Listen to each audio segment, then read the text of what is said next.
Hello students, welcome back to biology class.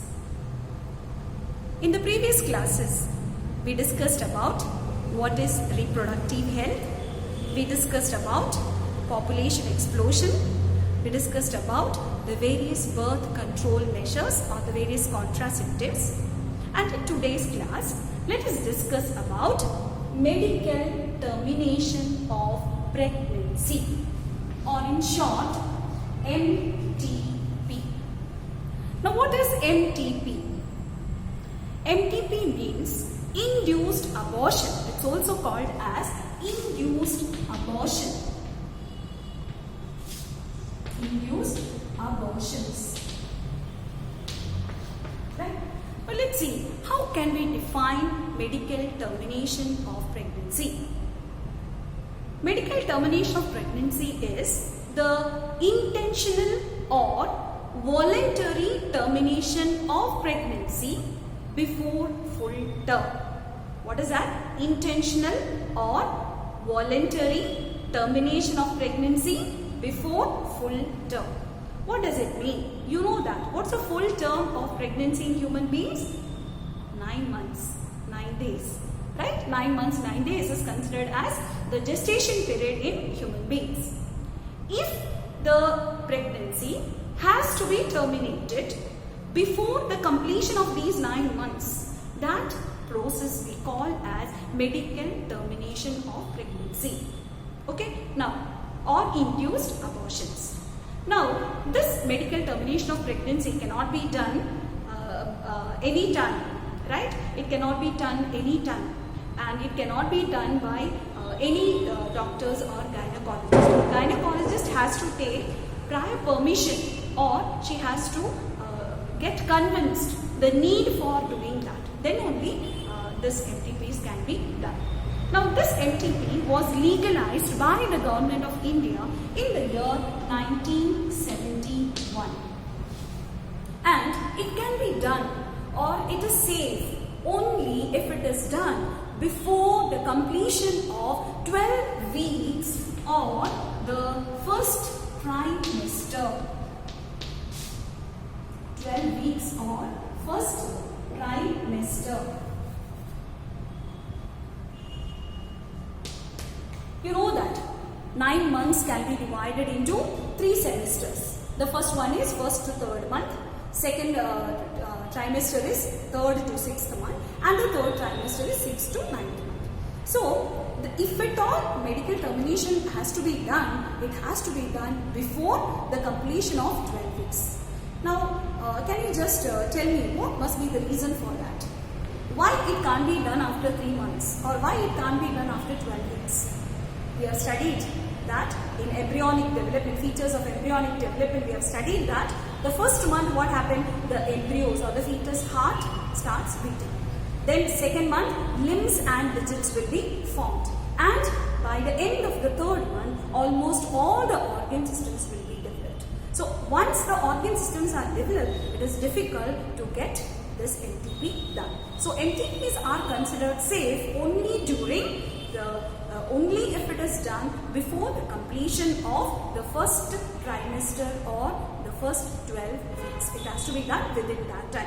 Otherwise, it may prove fatal to the mother. Okay, so that is about MTP. Now, why is MTPs done? Or what is the reason, or under what circumstances can MTPs be allowed or permitted? So, MTPs are done to get rid of unwanted pregnancies. Unwanted pregnancies. Now, when does this unwanted pregnancies occur? It may happen under 3 circumstances. One is unprotected, casual unprotected sex, or it may be due to failure of contraceptives. Maybe due to failure of contraceptives, or it may be due to rape. Under these 3 circumstances, which are the 3 circumstances? That is unprotected, casual unprotected sex, or failure of contraceptives, or or due to rape, when an unwanted pregnancy occurs, an MTP can be done. But it can be permitted only by a doctor. They have to take permission prior to that, and it can be done only by an expert gynecologist. Then MTPs become essential under certain circumstances. The two major circumstances where MTPs become essential. One, if the developing fetus has certain chromosomal abnormalities. If the developing fetus has certain chromosomal abnormalities, then MTPs are allowed. Another circumstance is when the growth of the fetus proves dangerous or harmful to the mother or the fetus, or both mother and fetus. Under such circumstances also, MTPs are allowed or permitted. So MTPs become essential under these two circumstances. Which two? Chromosomal disorders, when the baby developing inside the mother's womb has certain chromosomal abnormalities, or if the growth of the baby inside the mother's womb prove fatal for the mother or the fetus, or for both. Under these two circumstances, MTPs are allowed or permitted. Hope it's clear. So that is all about MTP. So you understood what is MTP? What is MTP? It is intentional or voluntary termination of pregnancy before full term. Second one, when it was legalized by the Government of India in 1971. The third point, when is it safe? It is safe if it is done before the completion of 12 weeks or first trimester. And then when can we do an MTP, or why an MTP is done? MTPs are done to get rid of unwanted pregnancies due to casual unprotected sex, or due to failure of contraceptives, or due to rape. Then MTPs becomes essential under two circumstances. One is when the fetus growing inside the mother's womb has certain genetic abnormalities or chromosomal abnormalities. Under such circumstances, or if the growth of the baby proves harmful to the mother or the fetus, or for both, under that circumstance also MTPs are allowed or permitted. Hope it's clear? Right. So that is all about MTPs. Now let us discuss about the next topic, that is STDs. You know what are STDs? Have you heard STDs? Right. What are STDs? You must have seen STD booths. This is not that. STD. What is an STD booth? Do you know the full form of STD? Subscriber trunk dialing. That is, and this was very common a few years back. Not now, because mobiles are in use now. So nobody goes to an STD booth, and we don't find an STD booth often. Right. Now, for a bio student, what is the expansion of an STD? STDs are sexually transmitted diseases. So what are STDs? STDs are sexually transmitted diseases. Sexually transmitted diseases are also called as venereal diseases, or they are also called as reproductive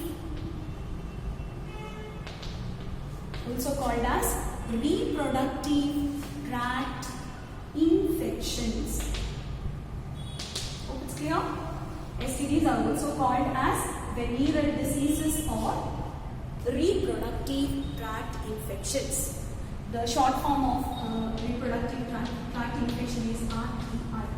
So if a question is asked in your paper, expand RTI, what you have to write? Reproductive tract infections. There is another expansion for RTI. If this question is asked to an art student, right, he or she has to write it as Right to Information Act. But here for bio students it is reproductive tract infections. Why is it called as reproductive tract infections? Because these diseases affect the reproductive tract. That is the reason why they are called as reproductive tract infections. Hope it's clear? Right. Now let's see what is the expansion or what is the definition for reproductive tract infections. Reproductive tract infections or sexually transmitted diseases or venereal diseases are those diseases which are transmitted through sexual intercourse. Hope it's clear? These are the diseases which are transmitted through sexual intercourse. Now, what are the STDs? Some of the common STDs. Let us discuss some of the common STDs. You know that some of the common STDs. First one is AIDS, right? What is the full form of AIDS? Acquired immunodeficiency syndrome caused by HIV. What is HIV? Human immunodeficiency virus. Right? We have already discussed about that, studied about AIDS and HIV. Right. Now, the second one is hepatitis B. What is that? Hepatitis B. Third disease is genital herpes. Genital herpes. The fourth one is genital warts. W-A-R-T-S. Genital warts. Then, fifth one is, I write here, I hope you can see. Fifth one is gonorrhea. Yes, gonorrhea. Sixth one, syphilis. Seventh one, trichomoniasis. And so on. There are many other STDs also. So in your textbook, these are the 7 names which are given. First one, AIDS caused by HIV. Second one, hepatitis B. Third one, genital herpes. Fourth one, genital warts. Fifth one, gonorrhea. Sixth one, syphilis. And the last one, trichomoniasis. Now, of these, the first 3, that is AIDS, hepatitis B and genital herpes, cannot be cured completely. It cannot be cured completely. Right? Whereas all other STDs can be cured completely if diagnosed at the early stages. Hope you got it. So these are the different STDs. So the first 3 STDs, that is AIDS, hepatitis B and genital herpes, cannot be cured completely, whereas the other STDs can be cured if it is diagnosed at the early stages. Okay, so these 3, that is, you may get it this as for a question. Name the STDs which cannot be cured. So the answer will be the first 3. Okay, now the next is, what are the symptoms of STDs? Let's discuss about the symptoms of STDs. So we have seen what are STDs and some of the common STDs. Now what are the symptoms of STDs? The early symptoms include itching, right? Then fluid discharge. Itching, fluid discharge.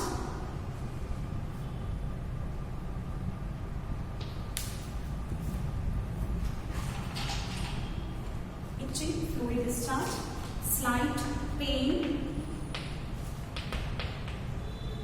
swelling,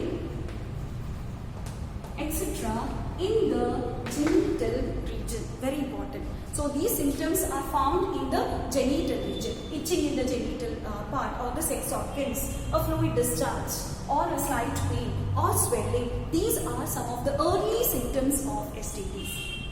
If these symptoms are ignored and if these symptoms are not diagnosed, are ignored and not taken care of properly, what may happen is it may lead to long-term complications.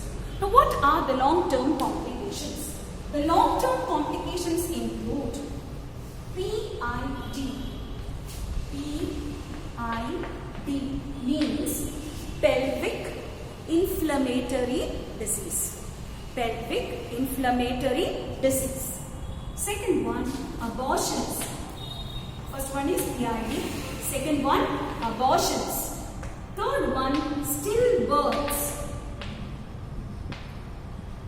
Fourth one, ectopic pregnancy. Ectopic pregnancy. Then cancer. And above all, infertility. Any problem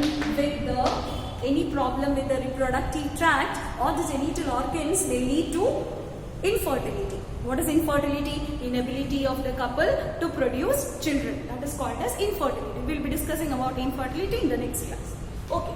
So these are some of the long-term complications. Long-term complications in the sense the problems which or the symptoms which may happen after if the early symptoms are not taken care of properly.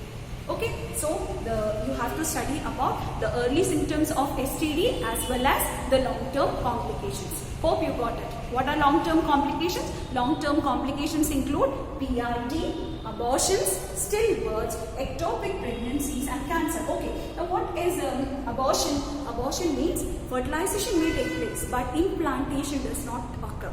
What is implantation? Attachment of the blastocyst to the uterine wall for further development. So fertilization, that is ovum and the sperm may fuse but implantation does not occur. That may lead to abortions or miscarriages. Then stillbirths, the baby will be born dead. So the baby will be growing inside the mother's womb but by the time the baby has to be delivered, it will be a stillbirth or a dead baby. Ectopic pregnancy means pregnancy anywhere outside the uterus, other than the uterus. Pregnancy, the development of the baby must take place within the uterus, but due to certain reasons, if it develops in the fallopian tube, what will happen? It may prove fatal to the mother. Okay, then cancer. You know what is cancer?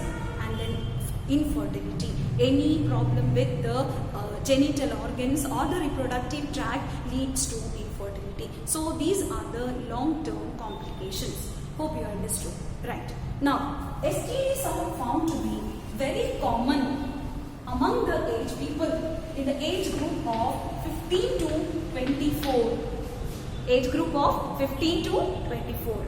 You all belong to this age group. So, this is the age when the persons or when people contract this disease. So, you have to be very careful. Okay. Now let's see. What are the principles? Can we avoid STDs? Can we avoid STDs? Yes, of course. We can avoid STDs by following 3 simple principles. Which are these 3 simple principles? The first one. Avoid sex with unknown partners or multiple partners. Have sex only with your own partner. Right, the first one. Second one. Always use condoms. And the third one, consult a qualified doctor and take proper treatment. Diagnose the disease at the early stage and take proper treatment. If you follow these 3 simple steps, you can avoid STDs. You can avoid contracting STDs. Hope it's clear. So which are the 3 simple principles once again? First one, avoid sex with unknown partners or multiple partners. Second one, that means be faithful to your own partner. Second one, always use condoms. And the third one, consult a qualified doctor. Very, very important, that word, qualified doctor. Don't go to some quacks who just do some medical practice. Okay, all medical practitioners are not qualified doctors. I hope you know that. They are called as quacks.